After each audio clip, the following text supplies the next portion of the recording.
I felt it before the lights went out. 20,000 horsepower's worth of history sitting on my shoulders, and I still knew I was down on power. Down 15, maybe 20 horses to the car beside me. A Mercedes engine that breathes easier than mine ever will. But power isn't everything on a track like this. Somewhere between Cops and Stowe, where most cars lift and pray, I don't. I turn in like I was born for this corner. And when the checkered flag fell, it wasn't a Mercedes car, and it wasn't a Mercedes engine. That crossed the line first. It was me. For the first time all year, the story wasn't about who had the bigger engine. It was about who had the braver car. On Sunday, he answered it the only way that matters in this sport, on track. He crossed the line first on July 5, 2026, ahead of George Russell and Lewis Hamilton, while championship leader Kimi Antonelli, who started from pole, watched his race fall apart underneath him. A left front wheel shield failed on lap 41. He limped home 9th, then dropped to 16th after a penalty. It feels incredible, Leclerc said afterward, to win after the last few weekends that have been particularly difficult. Antonelli's failure decided the final margin. But here's what it doesn't explain. Silverstone is a power circuit. Long straights, high-speed sweepers. Exactly the layout where Mercedes is supposed to win comfortably. Failure or no failure. Ferrari was already fighting at the front before anything broke. So the real question isn't whether Ferrari got lucky. It's how a car with less power keeps ending up in position to win it all. Ferrari isn't losing because of one bad corner. It's losing before the lights even go out. Every lap starts with a handicap of roughly 20 to 30 horsepower. That's about half a second gone before Leclerc even reaches turn 1. The FIA confirmed it. Under the sport's new ADUO system, a mid-season catch-up mechanism that lets manufacturers request engine changes based on how far off the pace they are, Ferrari measured more than 4% behind the benchmark unit after Canada. That earned the maximum response allowed. 2 upgrade tokens now. 2 more banked for 2027. But the gap isn't only about peak power. On television, both cars look equally fast off the corner. Onboard footage tells a different story. Watch the Mercedes halfway down the straight. It keeps pulling long after the Ferrari has stopped gaining. Hamilton said as much after Shanghai. The deficit seems mostly on straight. Whatever's going on in that phase is an area we need to understand. Mercedes holds its energy deployment longer through the lap. Ferrari can't. That's the hidden battle most fans never notice. And it's why the gap often looks worse in the race than it did in qualifying. Here's the strange part. Ferrari knew all of this. Reports out of Italy suggest the team deliberately ran its combustion process hotter than almost anyone else on the grid, chasing a higher ceiling instead of easy horsepower now. A gamble. On paper, a gamble like that shouldn't leave a team with any real path to a championship. So why does every rival still fear this car? Because while Mercedes was building the fastest engine on the grid, Ferrari was building something horsepower can't buy. While Mercedes launches down the straight, Ferrari attacks the corner like it's on rails. From Melbourne through Shanghai, the telemetry shows the same pattern every time.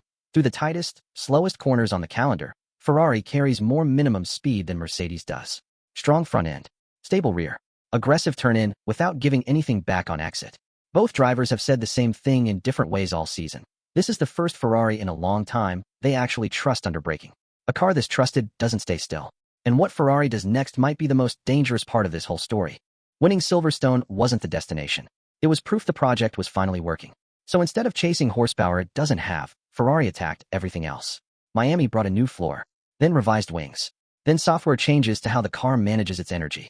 Then the wing everyone in the paddock started talking about, a rotating rear wing nicknamed the Macarena, built to change shape depending on what the corner demands. Every race became another piece of a bigger plan, and the plan isn't finished. But here's the scary part for Mercedes. Everything you've just heard, Ferrari considers version 1. An evolved version of that wing, the Macarena EVO, arrived at Spa for the Belgian Grand Prix, a low-drag specification built for one of the fastest circuits of the year. Reports out of Italy put the real-world gain at roughly 11 kilometers per hour. Not the wild leap some rumors claimed beforehand, but real. It buys Ferrari straight-line speed it doesn't naturally have, clawing back part of what the engine costs it every lap. And Ferrari isn't stopping there.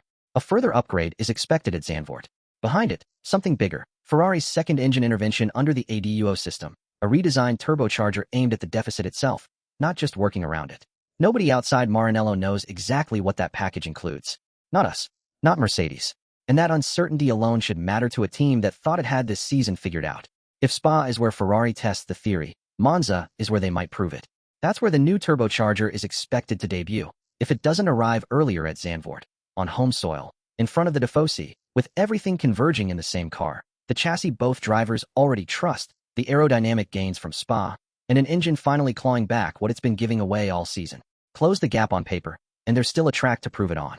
The rest of the 2026 calendar leans toward tighter, twistier circuits. Singapore, Hungary, Zandvoort itself. Exactly the layouts where Ferrari's cornering advantage should translate directly into race pace instead of being erased on a long straight. And to be honest, on the circuits built for pure power, Ferrari still trails Mercedes when nothing goes wrong for the silver cars. Silverstone was built for Mercedes to win comfortably. It didn't. That's the detail that keeps this from being written off as one lucky afternoon. Here's the twist most fans have missed entirely. Mercedes has a weapon Ferrari can't match, a season-long head start. But Mercedes just chose not to use part of it. The team confirmed it won't use its 2026 engine development token at all, banking it instead for 2027, when Formula One tears up the power unit rulebook and starts over. Fresh engine parts arrived for Russell and Antonelli at the Austrian Grand Prix. New internal combustion engines, turbochargers, batteries, control electronics. Every one of them a like-for-like swap. Not a single upgrade among them. That changes what this fight actually is.